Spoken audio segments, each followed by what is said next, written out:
Well, hello, White Sox fans. Welcome to another.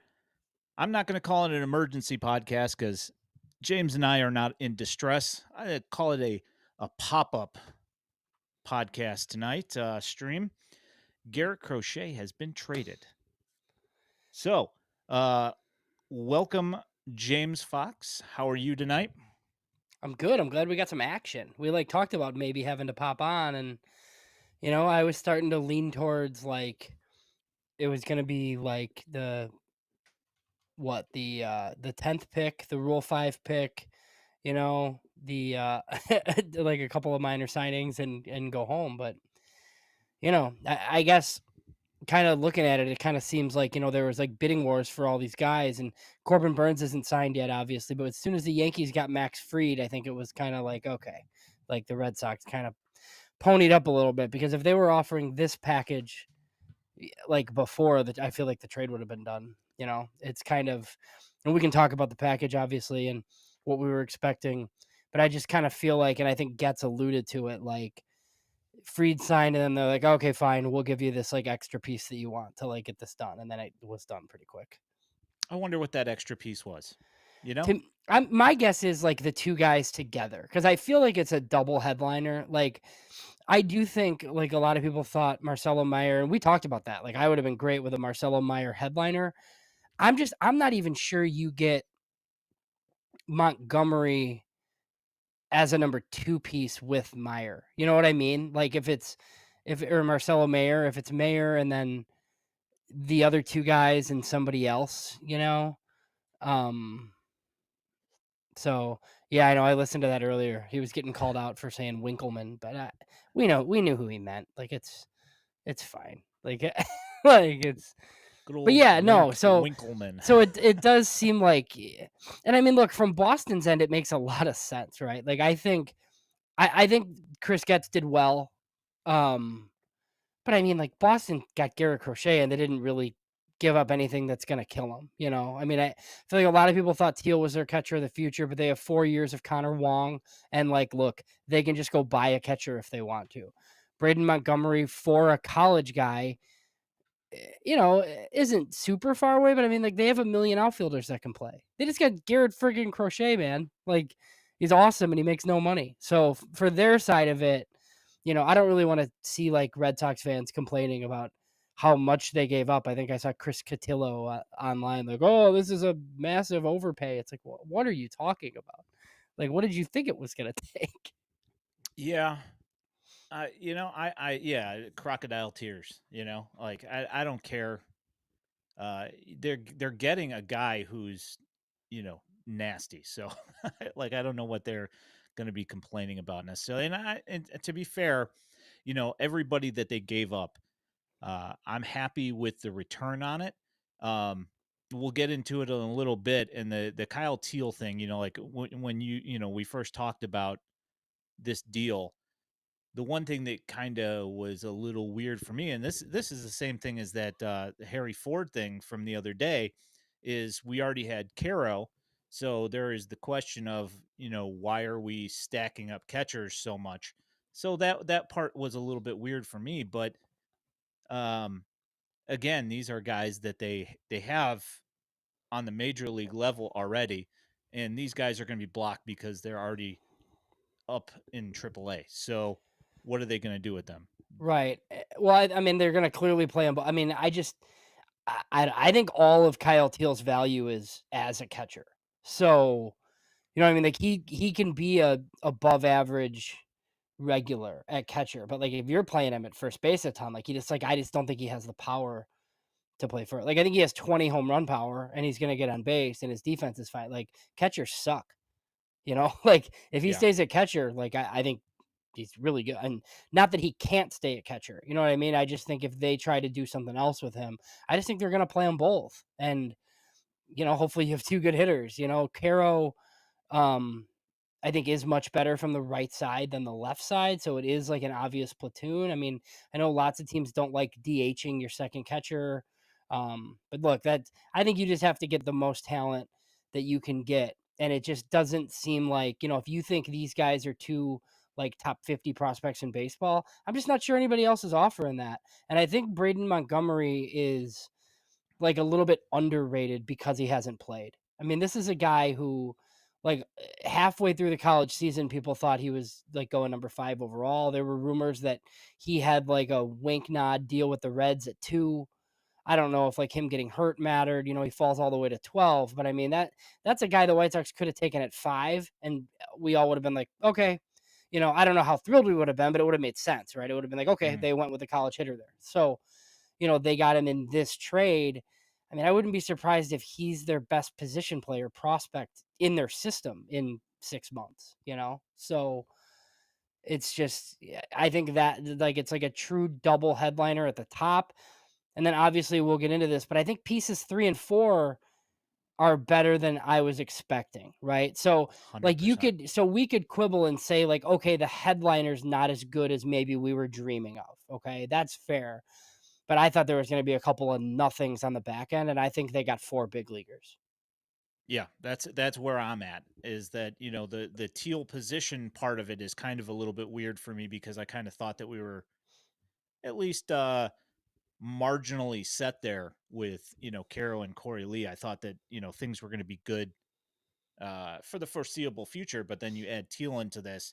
And have you looked at the White Sox top 30 on MLB On Pipeline? pipeline, yeah, I think ours, like if we wrote it out, would look quite a bit different. But yes, and they just kind of they just kind of move guys over. The list of Baseball America is probably better because Thorpe is on it, but obviously, I don't want to count Thorpe because he's like not really a prospect. Yeah, that Um, that one I that do one you I won't do even think, count that and one. we've been here before, and nobody cares, obviously, unless you're listening to this show. They're gonna have a top 5 system at some publications. I mean, they have like 6 in the top 100, and they got another 2 like knocking on the door. Um, I mean, we've been here before and it didn't work, right? But it's better than when Chris Getz took over.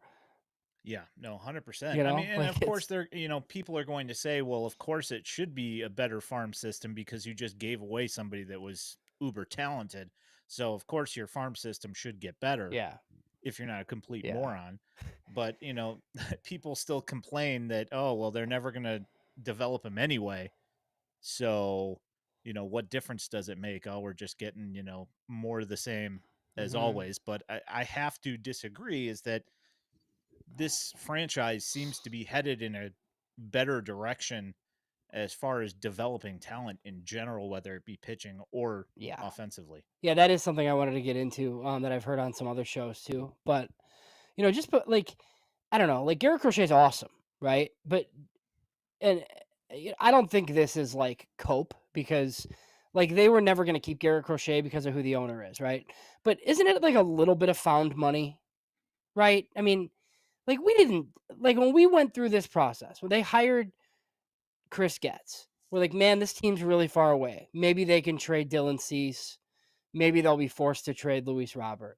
Nobody thought Garrett Crochet was gonna return something like this because Nope. we just didn't know. And like when me and Mike did the show, like we advocated a lot for Garrett Crochet to start. And the Sox were in like kind of a winning window and it didn't make sense and whatever. But like, I mean, nobody knew he was going to be what he was last year. So then No. you turn around and you get an ace return for him. I mean, it's like a bonus, It was just like, I mean, I feel like if I would have told you last year that, he would have been like their 7th inning guy, like before spring training started, you probably would have believed me. And he ended Yeah. up being like one of the best starters in the American League. So Yeah. like, it's a little bit crazy. Yeah. I never would have thought that the White Sox would have gotten 4 top, 16 prospects out of the Red Sox system in return for Garrett Crochet, Yeah. knowing that we were trading him. I would have never thought that. I'm going to bring this up here real quick. Thanks for the super chat, Wolf. We appreciate that. He says, I heard someone say Teal is a Biggio type athlete who can move around. We'll see. Good trade. Love the show. Thank you, Wolf. Appreciate it. I wouldn't go that far as to say Biggio. I'd say he's kind of at least from my eyes, I kind of feel like he's a little bit more Jason Kendallish, Yeah, where he's a contact guy first. I mean, I think it's probably like he can play. Like, he could probably play first or an outfield corner, but, like, I just don't know that the way he wants to hit, if that makes sense, because I just think I don't think Kyle Teel's a 30 home run guy, No, me you either. know? So, it's just kinda I think he kinda has to catch to be valuable, but look, he's ranked, like, super high. Like, I didn't realize he's the 25th ranked prospect at MLB Pipeline right now. Yeah. So he's Yeah, he's 2 second on the White Sox right, so he's MLB pipeline 2 now. in the system, like, right away. Mhm. But yeah, I mean, one thing before we, like, continue, and I think you feel similarly, like, I tweeted it out today, right? Like, Chris Getz I feel like I've said this 10 times on the podcast, right? It's just we would have done something else, like, after firing Kenny and Rick. Like, we would have, and I think, like, the jury was still out on some of the trades that Chris Getz made, and I think we like some of the hires initially, and, like, he did kind of some things that an outside hire would do, where you bring in all these guys. But I'll tell you what, man, like, I mean, whatever his plan is, he's sold it to, like, a lot of, like, really smart, interesting people that have decided to, I don't know, maybe he's just, like, really fun in the suite or so, because he's sold whatever this plan is to, like, a lot of people that he's brought in, and, like, it's just he deserves credit for that. I think this is his best trade. I don't think this means that, all of a sudden the 2027 White Sox are winning the AL Central.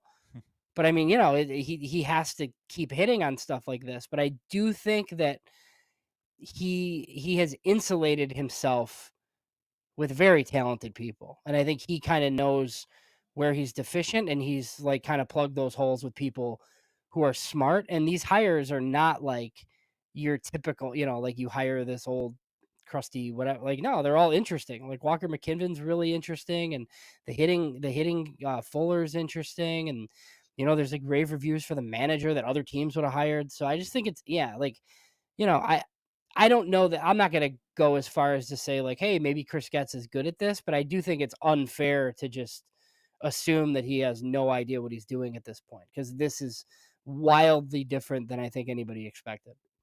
Yeah, 100%. I'm going to bring this up from Mark down here.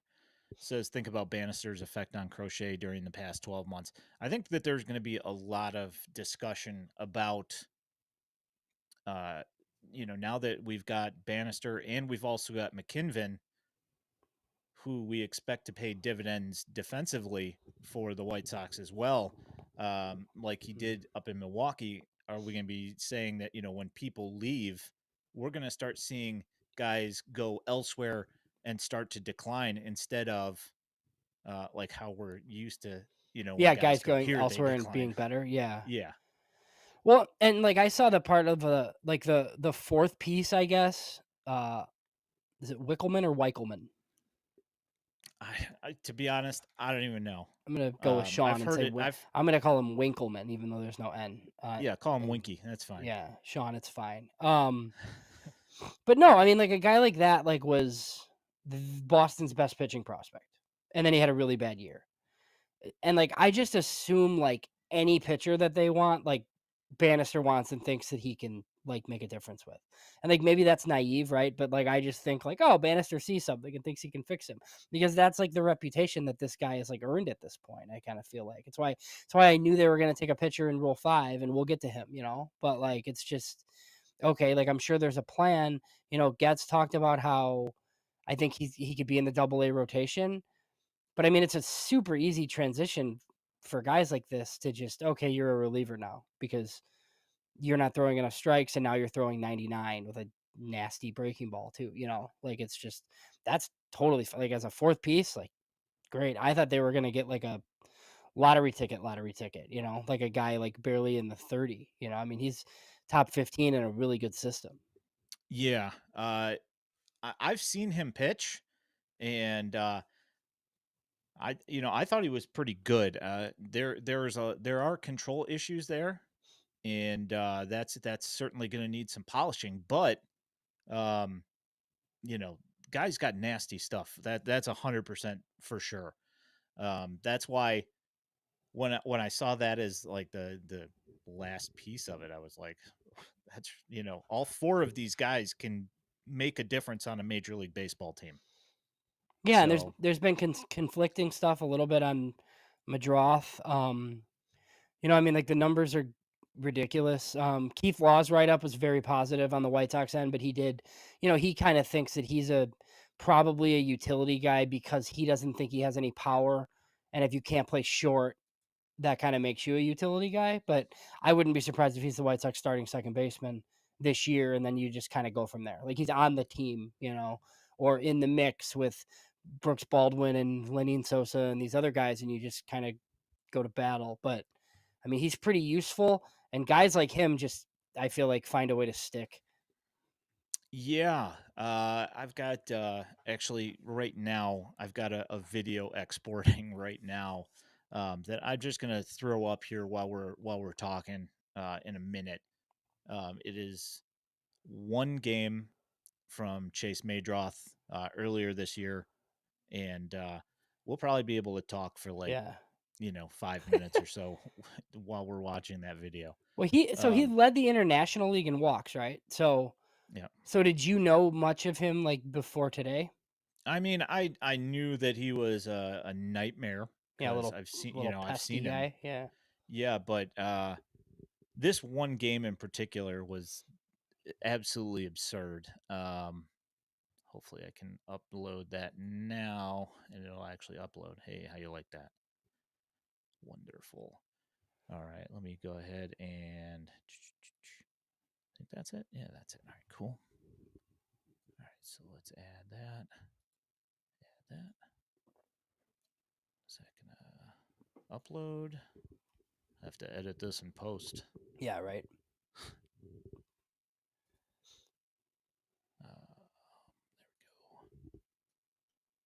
All right, I'm gonna mute it. There we go. All right. So yeah, this is one game of at bats, or I should say plate appearances, because he only went 1 for 3 in the game. He did walk 3 times, and he saw 44 pitches Yeah. in one game. Yeah. Absolutely insane. Doesn't he kind of Um, remind you of what they think that Sam Antonacci is? kind of a little bit. He reminds me a lot of Mario Camilletti as well, and trying to think of who the. I mean, kind of, obviously not, as fast as Riku Nishida, but he's just as annoying, fouling off stuff and shortening up the swing. Um, he has like a little bit of that Tampa Bay Rays type feel to him, where he's just like a slappy guy that just gets on base a lot and sees a lot of pitches and annoys people to death. And it's a lot of fun. Yeah, I think this is piece 3 in the trade is totally fine. I think so. Baseball America just did their top tens as we talked about Sunday, and they have him 8th um in that system, right? And I think we keep hearing about how it's like a top 5 system potentially because of the guys that are up at the top of it. So Jamie brought up Madrigal. I've seen a lot of people bring up Madrigal, but the thing is, like, this guy walks way more than Nick Madrigal ever did. Does. It's Yeah. just that's just that, like, Madrigal was just such a weird profile because of like the swing decisions, and he's obviously bad, right? And it didn't work.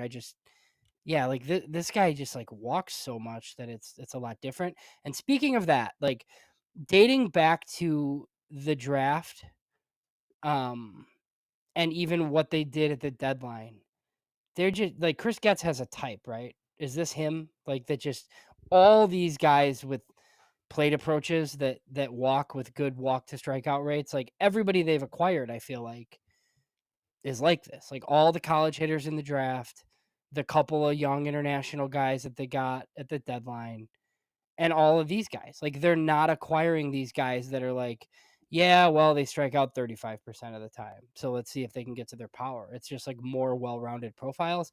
And look, I think, even at his peak, if it works, like Braden Montgomery is going to strike out quite a bit probably, and he'll have the power to compensate for it. But all of these other guys like are walk rates over 10%, which is a huge change to like what they've typically done. Yeah, that is a what you could call a dynamic shift here. It's not what we're used to seeing with the White Sox. We're used to seeing guys that are all or nothing for the most part. except for like the minimum times where we get guys that are high average and manage to get extra base hits a lot. Yeah. Otherwise, it's pretty much all or nothing. So So do you think this guy's their second baseman? yeah, I saw Jamie bring that up. He said Baldwin has to start. I don't disagree with that. I find this to be an interesting situation just in general because that top 30 is starting to get more and more stacked, you know? And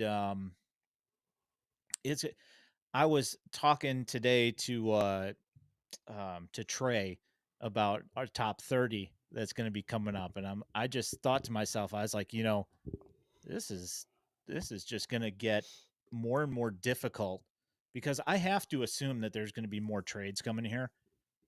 I'm going to Well, have a hard time penciling in who's going to be starting, who's not going to be starting because I assume that there's going to have to be some return somewhere else.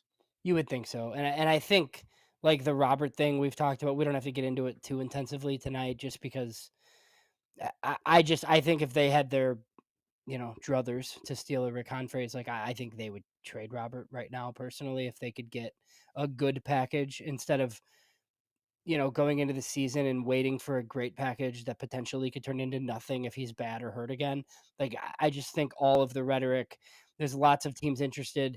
Chris Getz does the whole like, oh, we'd love to have him in center field thing. Like, it's just totally Yeah, like yeah. negotiating through the media nonsense, right? So I just think he has turned these guys off for whatever reason, right? And I think we all kind of know like it's kind of unlikely that Luis Robert is going to be on their next really good team, because he hired Scott Boras and just it is what it is, and it sucks that we have to like get to this point and talk about this stuff. But like just being honest about it, like I just think they feel like he doesn't work hard enough. So if they can get a pretty good package for him, like they might just cut their losses and do it.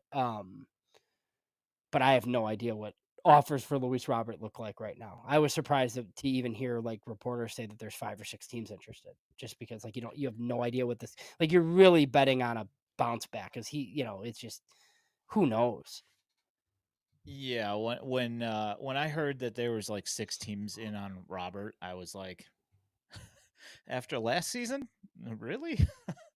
Like maybe one or two would be willing to take a stab at it, on for pennies on the dollar. But Oh where's yeah, so this? that the one from Adrian we need to get into it, but we don't have to do it right now about the Phillies thing. Oh yeah, no, I wanted to. I kind of figured we were going to talk about that Yeah, after you we can sent do it it. We'll over. do it at some point. Yeah, So I'm going to bring this up from Sean. He says the swing on Chase looks a little like it Mendick a does. little bit. I actually thought, I don't think that his profile is like Mendick or like Madrigal, but I kind of feel like the way he swings the bat kind of reminds me of Madrigal. Maybe it might just be him, reaching out to foul off pitchers' pitches. That might be what it is. But that kind of reminded me of that. But he does impact the baseball more. So Yeah. And he takes balls. Like instead of like just swinging like constantly, right? yeah, he's not like trying to play ping Yeah. pong and keep the ball from getting past him. Yeah.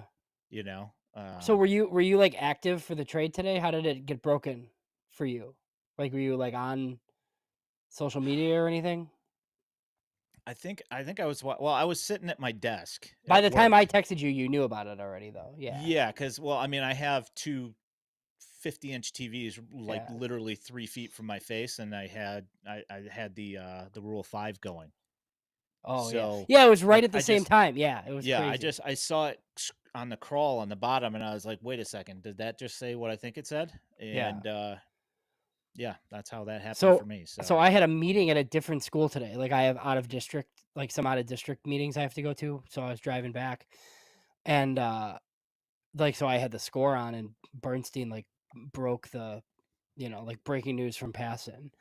So then I'm like, okay. I'm like I didn't want to look at my phone while driving, but it's like, all right, well, let's see what this, what the return is basically. Cuz then at first like there was a Boston writer who said it was like Kyle Teel was like the only main prospect. And it was like, well, that doesn't really make any sense, right? but then, like, I think he said the big 4. I mean, I think it's technically like a big 5. Like, I never expected Roman Anthony or Christian Robinson. So, like, those guys were always out. So then Yeah. I'm like, so then I'm like, okay, well, maybe Braden Montgomery is in this thing. And then he was, obviously, which makes a lot more sense. Like, it's like a double headliner and then, the other 2 guys that we talked about. So it's pretty good. And then, yeah, the Rule 5 was going on concurrently.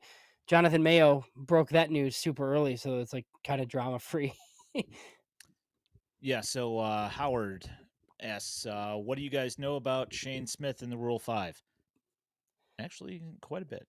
Yeah, you found some stuff, right? So I thought it was funny, like, I just reading profiles 2 weeks ago when I decided to write that article. I didn't reach out to anybody. Like, that was just a screaming red light for me. Like, ooh, this is a guy that sounds like a Bannister guy that they might take. And in my profile, I even wrote like he might be like very likely to go number 1 to the White Sox in this draft. And then they took him. It was kind of, and I think I read some Brewers blogs that were kind of surprised that they didn't protect this guy, but I don't know. I mean, Getz said today he's going to go to spring training and compete like as a starter, but he's got utility or he's got bullpen utility. I think it sounds like the stuff will really, really play up in the bullpen. So that's, probably the ultimate role. I do think they probably have guys similar to him, as far as starters that we talk about every week. So, like, I don't know that he's necessarily going to even crack the rotation of young guys that we're expecting to see. But I mean, Yeah. they can definitely carry him with an 8-man bullpen.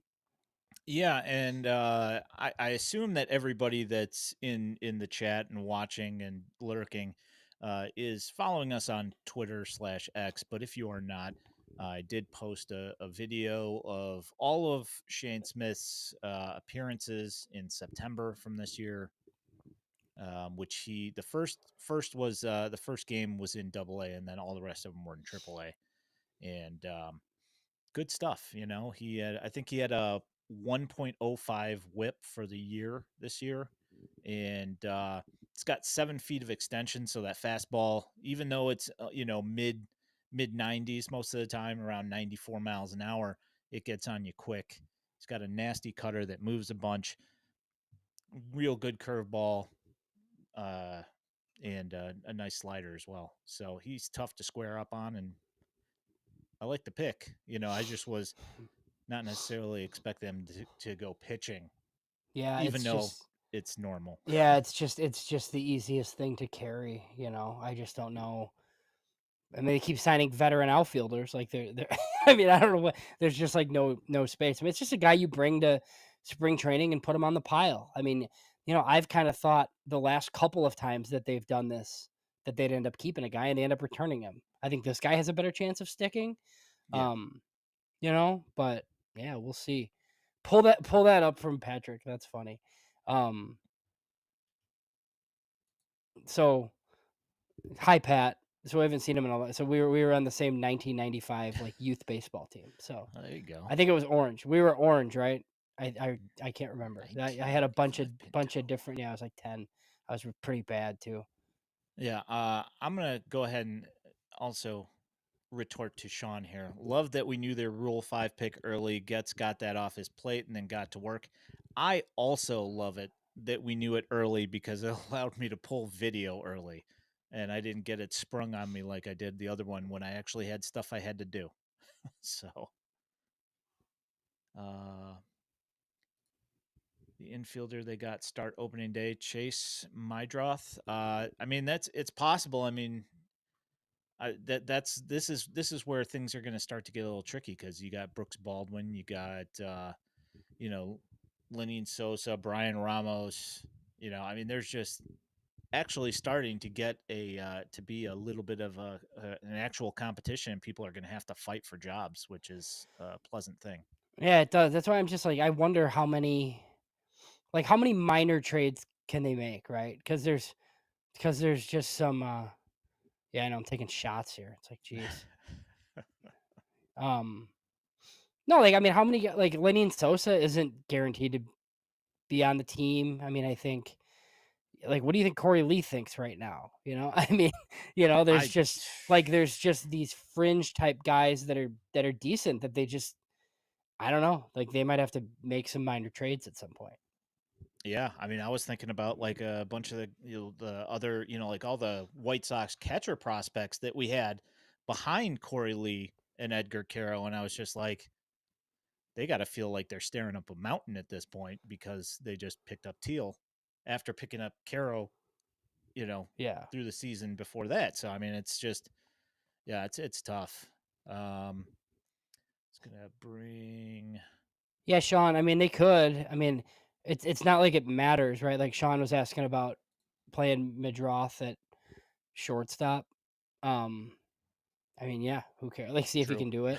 I mean, they might. I mean, I think they might opt for, like, if Montgomery starts at Charlotte, maybe they would just play Baldwin at short, or I would. they have Jacob Amaya. Like, yeah, who knows, right? But I mean, I just kind of feel like this guy might be second, and Sosa's I'd the rather odd have man out, Baldwin or at shortstop because he's got a better arm than Meidroth does. yeah.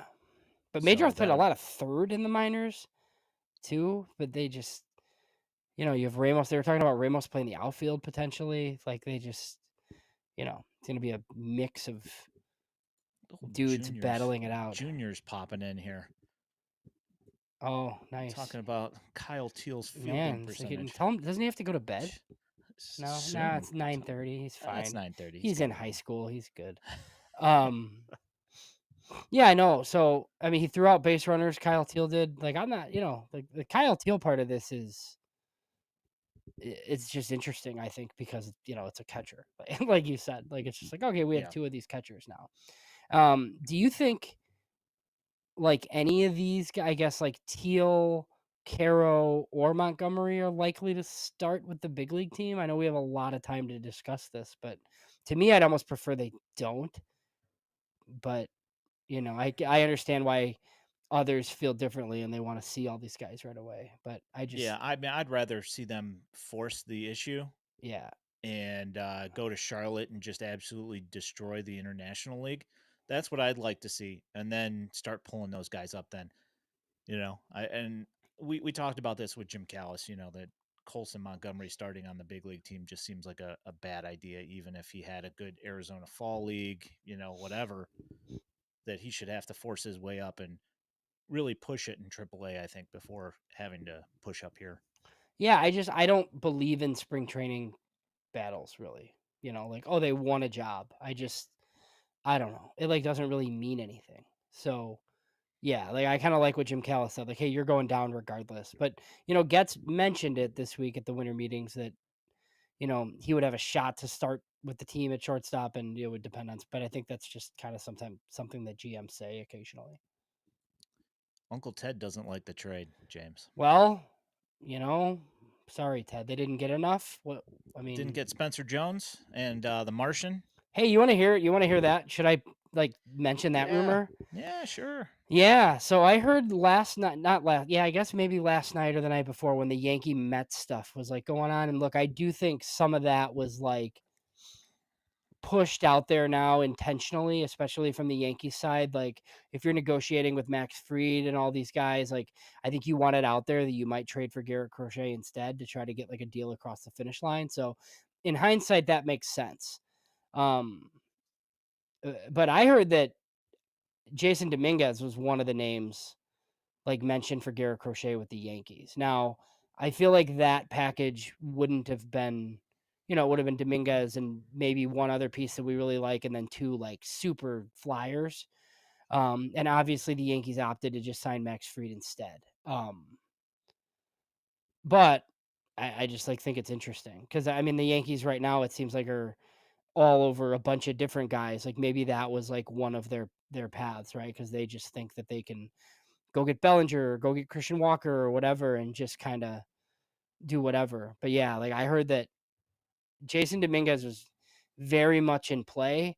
And honestly, like it makes sense a little bit because like in order like if this offer was out there, like it's kind of tough to top it. There's no way that a Mike Elias was doing this, like he like holds on to all of it. I don't even know how some teams could do this. Like 2 top 50 prospects, it's Yeah. kind of Yeah, tough. no, and like I am just by nature, I am skeptical of Yankees prospects no matter what. So it's possible that like I definitely don't feel that the Yankees could have matched what the White Sox got from the Red Sox on Yeah. talent. I feel like even if they did send, you might have a possibly like a slightly higher upside with Jason Dominguez if he could manage to stay healthy and keep the strikeout numbers down. Yeah. I feel like the additional return that you would have gotten from the Yankees wouldn't have been nearly as good. But No, you know and what? yeah, Sean mentioned Hess. Like I could see that. Like he was their first rounder this year, righty out of Alabama. He's a local guy. Like I could have seen it definitely being something like that. I like this a little better because I think they wanted the 2 bats at the top of the package, and they actually got 3 bats, obviously. So, um, no, I mean the Red Sox are. I've done like a lot of work on them now over the last week that I guess I wasn't really paying close enough attention. But they're kind of loaded right now. Um, Especially like they go out and get a Crochet, and now you're talking they do have some excess, right? I feel like they could trade a Tristan Cassis or for like another pitcher and kind of move Devers to first, and like they just have a lot of prospects coming up. Like the prospect industry loves Christian Campbell. I'm not sure he has a defensive position, but he's going to hit. Um, I'm scared of that. I don't know what they do with. Oh, I'm scared of it too. I didn't want him as part of this deal because I don't know where he's going to play. I think Yeah. maybe left. I mean, when you're great, like you could just stick him in left, but when you're the White Sox and you need cornerstone pieces for your trade returns, like it's kind of tough to make that deal. But it doesn't sound like he was like on the table at all anyway. Yeah. So Jamie asked earlier about Montgomery.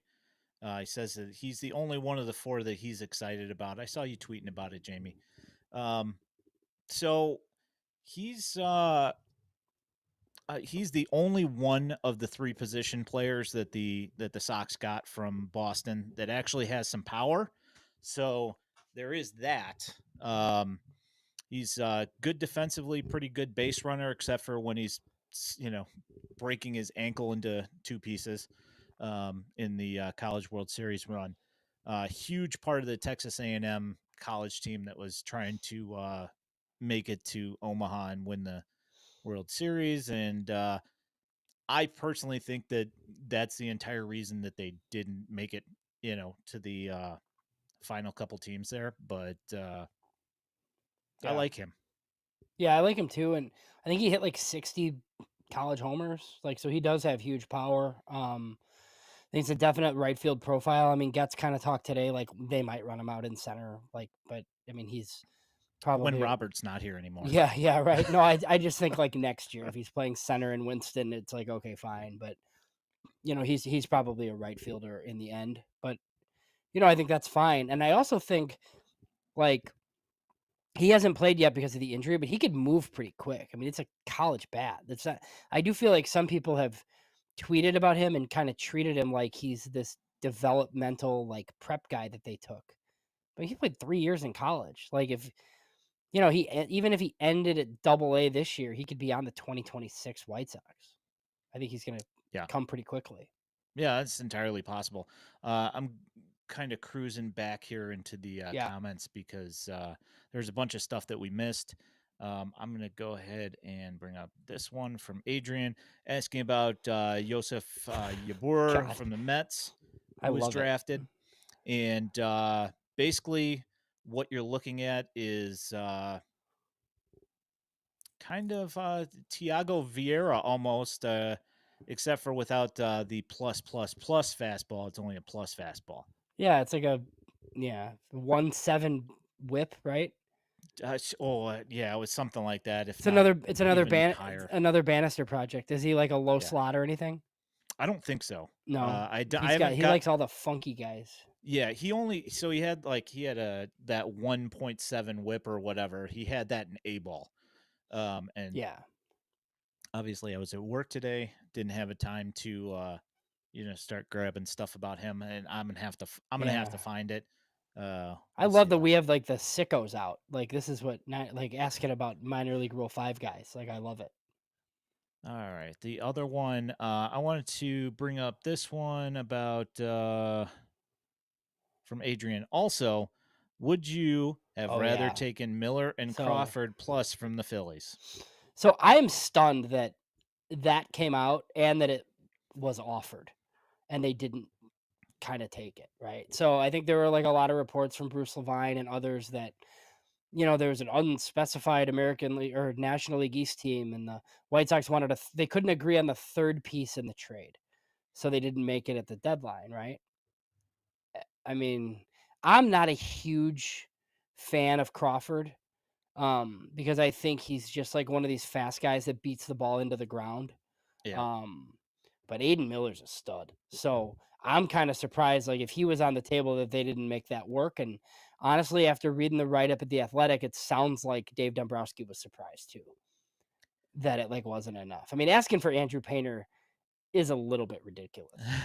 Like I mean, That was the cherry on top. When I saw that they asked for Andrew Painter also, I was like, yeah. I huh? mean, I get it if it's like give us Painter and Miller, or we're gonna wait till the off season. But all three is crazy if that's what they really wanted. Like my thought about that whole thing is that I feel like they possibly they must have some questions uh about Miller, what's that? Miller, Yeah, they they have to. have I to mean, have some questions well, because about they him. passed him up in the draft too.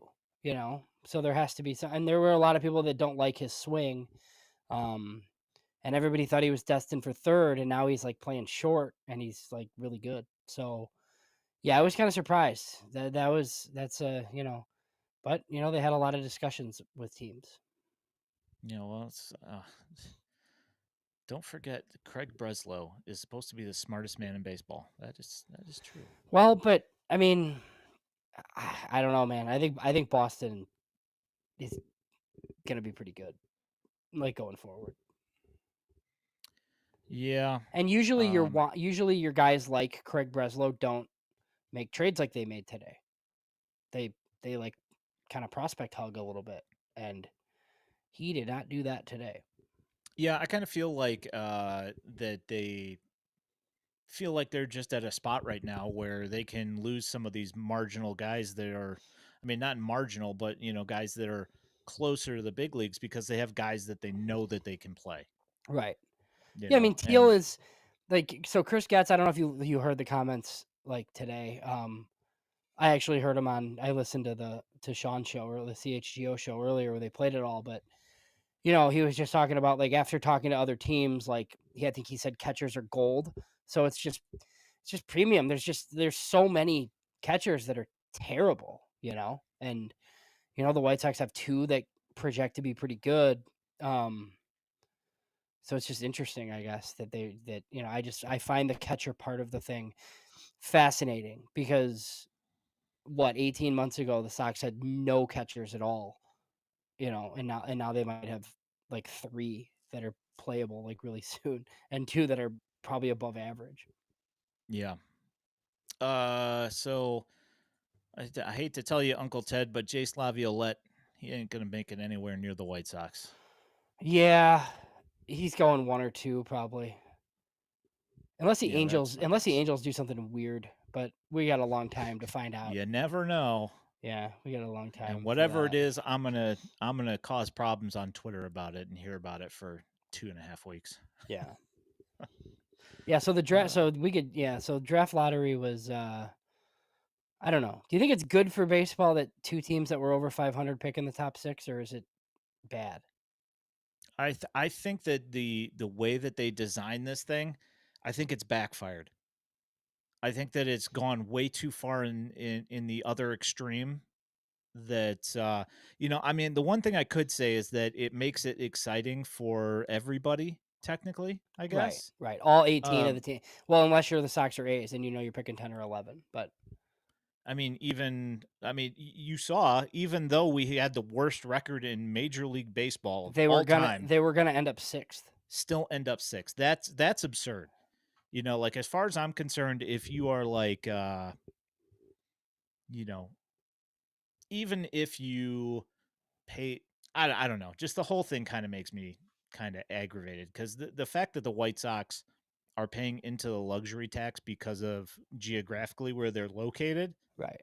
If you look at their revenue, they're like what, second or third lowest in revenue Yeah. this last year. Yeah, and that's the thing, like Sean brought up, like you really want to be like as a big market team that's horrible.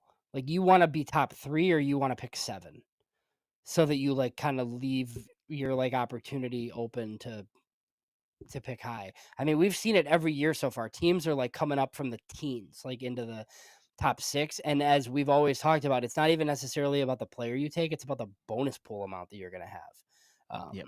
Like Seattle, that like what that does for Seattle is massive because now they can, you can push somebody better down to your second pick. There's like all sorts of possibilities it does because of the money that you get. And the Marlins, right, who were like all time bad if it like weren't for the White Sox, they fall to 7.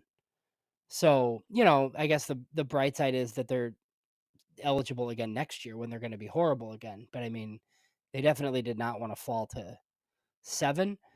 And then I sent you the teams. Now, like we'll be 4 years into this thing. There's 4 teams next year that can't pick in the lottery, right? Because there's 3 in the top 6 that are big market clubs. So it's like Washington, the Angels, St. Louis, and Colorado. Yeah, Like none of them can none pick of in the them. top 10 next week, Yeah, next none of year. them. Yeah, I think not. Yeah, the top 9 or whatever. Yeah, none of them can pick that high. Top 9, yeah. So yeah, So which is the we weirdest thing talked ever. about Yeah, this. it's Yeah, we just talked about this yesterday. Is that it's great for the White Sox because that eliminates 4 teams that from having those higher odds, right. but it's still going to bump some people up that shouldn't have been in there in the first place, and it kind of, possibly you end up with a situation like, I don't know, like the Guardians end up, getting the first pick again because they end up finishing, 5 games above 500, Mm-hmm. and then they get thrown into with higher odds and then end up stealing the first pick again. I mean, Yeah. Well, the Nationals are kind of like the playbook for this now, right? Like they picked second and got Dylan Cruz as a big market club. The next year they were forced to pick 10th and they still kind of traded for an extra pick and made the most of it. And then right back the following year they're back up at 2 again. So, that's interesting. Yeah. Yeah, it would be bad. If they get it next year, yeah. But I mean, they're going to be really bad. They're going to have good odds, but it just, it kind of is what it is. So, and yeah. if you don't think drafting high in 2026 is like part of the plan, then you're nuts. Because that's part of like, hey, let's be bad again and snag one more high pick if we can, Did possibly. you see this? Is it Joe had Yeah, he Ethan had him at falling? 10. I don't know what he's doing. Like so there are questions about Ethan Holiday Yeah, but because he's built like his dad more than the brother, and there's like some defensive concerns, I guess.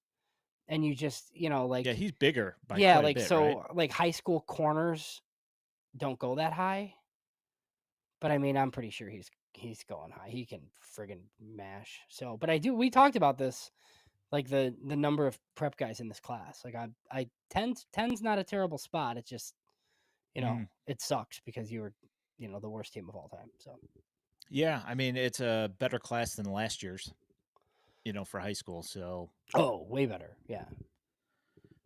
could be he's built like Carrot Top. Oh Hmm. boy. Well, Uh, there's that. Do you think we do you did?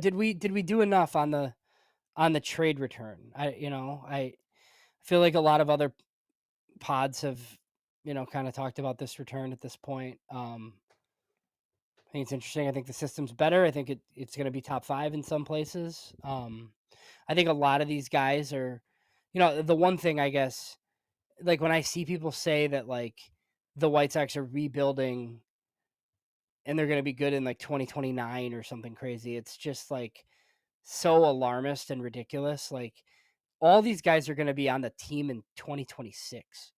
And that doesn't mean that they're going to be good in 2026, but at least they'll be interesting. Like you have Noah Schultz and Hagen and all these hitters are going to be part of the 2026 White Sox. So we got to get through one more year, and then it might be a little bit interesting.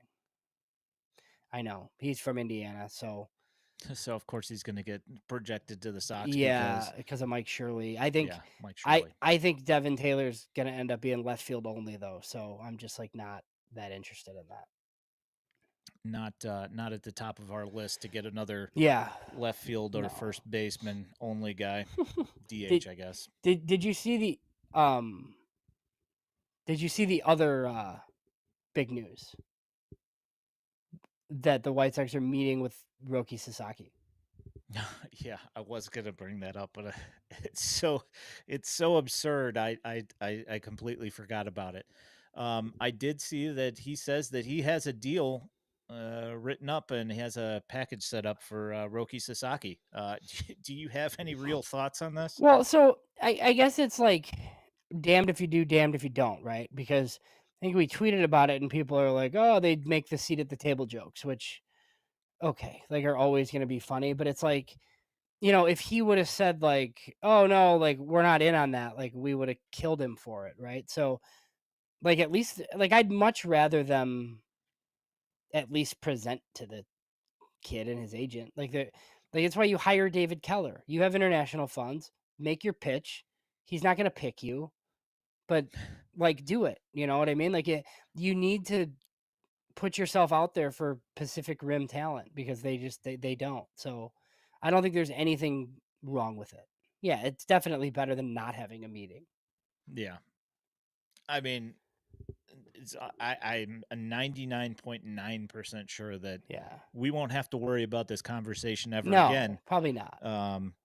But it's better than not talking to somebody, even if you manage to get into the agent's head that maybe, hey, next guy I bring over, they were nice to me. We'll have a meeting, even though we're not. Yeah. You know, Well, it's also we don't need to. gonna be a little wacky. Like, a beat writer asked me earlier, like, oh, they have 6.2 million to offer Sasaki, right? And it's like, well, not really.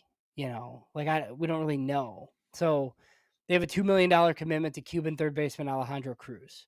I mean, could they renege on that deal if like Sasaki's like, hey, I want to come to the White Sox? I'm sure they could, but nobody really knows how much money teams have to like give this dude.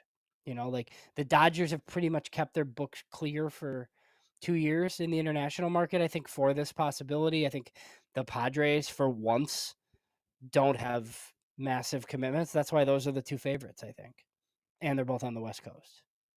Yeah, I mean, I don't know, where he wants to go, but you know, I I know would we can assume probably assume where he doesn't want to go. in somewhere in flyover country. Yeah, I mean, if he signed with the Cubs, I wouldn't be totally stunned because they've done like a lot of work on him. Or like Texas, but Midwest other than that, I don't know. Yeah, the international money thing. So I don't know. I mean, look, they have 740K left in the bonus pool that they have to spend or trade by Sunday.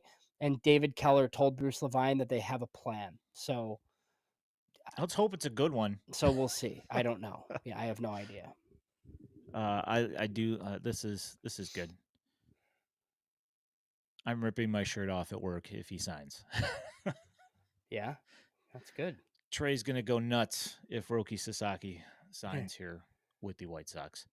Do you have anything interesting else for tonight? I think it's probably end of the run here. Yeah, I think so. I mean, so are the meetings like still going on, or are they done? I thought they're Because I thought so. It usually ends after the Rule 5, but the right. dates like say like the 9th through the 12th, and that's tomorrow. So I don't know. It's kind of weird because I was wondering like if more guys were going to come off the board here, or if it's just like kind of over for a little bit. But yeah, I thought it was over today, and I know that some guys are leaving tomorrow. Yeah, okay. So, but I don't know whether that means that there's still people, like having ragers in the bars over there and doing deals on napkins through tonight into tomorrow morning, or whether that means that it was over. It's over. Okay, there you go. Thank you, Sean. Yeah. Uh, Was there anything else that happened that you found particularly interesting, like not White Sox related? um, I wasn't really like too surprised by much. I thought the Orioles going out and getting an outfielder was kind of weird, considering that they've got 15 guys waiting to take like outfielder spots, and signing Tyler O'Neill seemed like kind of a weird move. Yeah, wasn't he Boris too? Didn't Boris say that he's expecting to play every day? Yeah, I don't, yeah, and I don't understand. It's like you've got, do you really think that little of the guys that you have, so you're blocking, like, it seemed kind of weird to me. That's all. Yeah, so Sean brought up Tucker. So the weird thing with Kyle Tucker, it's not weird. It's just typical Scott Boras. Like, he's not signing an extension anywhere.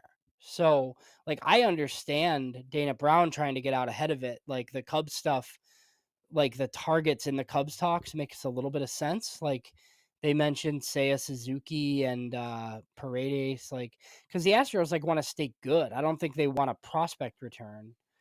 And I guess if you're the Cubs, it makes sense for this year. But I mean, like, you're not going to extend him. We're going to be talking about him at next year's winter meetings. Yeah. It's the typical. Uh, That's why Dylan Cease is out there supposedly, because you can't sign that guy. None of these Boris guys sign extensions. so we talked about the Severino one Yeah, already, and that was absolutely, I can't, I'm still pretty shocked that he got their highest contract of all time. And he's going to be pitching at a AAA field. But the Max Fried thing, that's apparently not true, says Fried's agent. Said that Oakland was not in on giving him a gigantic contract. So, yeah. They said uh, no, right? Yeah, I think it was kind of yeah, weird. yeah. Jake Berger moving to Texas. Eh. Um, I wasn't surprised that he got traded. Um, they got some pretty decent prospects back for, it's pretty much found money if they get anything out of Well, those and he's guys. in Texas with Skip Schumacher and his old bench coach. And Berger actually kind of rebounded last year. He's worth like 1.5 Yep. F4. So, Yeah, he did all right. Like after he got over that injury, not bad. and I don't know where they're gonna play. I don't really know the Texas roster inside and out. I don't know if he's a DH now or if he can just play third and first or whatever. But yeah, it was pretty cheap though, that deal. Yeah, I believe so. that's his Roki, he manager, was right? his manager. Yeah, Yeah. yeah. All right, maybe he will come to the White Sox. Sure, why not? I mean, let's just book it. He's coming. Let's see here. I will say that I was actually kind of, I thought for sure, when I saw that the Mets were in on Crochet, and we kind of had like a little bit of a, text thing going on. The more I thought about it, I was just like, who the heck, like, who are the White Sox going to get from the Mets that's going to be worth it to the White Sox to trade Crochet there? Yeah, I mean, like Jet Williams, while he's good, he's 5'6", and he's always injured. And I was like, that's the last thing that the White Sox need. yeah. They definitely don't have like a Braden Montgomery to give you. No, There's some guys no, that are they do interesting. not. Like, I like Carson Bench from this previous draft, and I mean, they have Acuna and whatever. But yeah, I mean, like, they probably could have made a deal, but not one like this. I mean, the Red Sox. I think it was pretty clear like why this deal was made today. I think the Red Sox ponied up with the two guys at the top, and the White Sox made it like pretty much immediately. Yeah. Uh, yeah. And there's also the Acuna thing. They could trade us Acuna, but he had a really nice playoff run. But if you look at all of his numbers before that playoff run, he wasn't really all that you know fantastic in the minors. When he came up to the major leagues, I was like, wait, they called him up? I was actually kind of shocked because I watched Yeah, him play during the year and I was not impressed. yeah.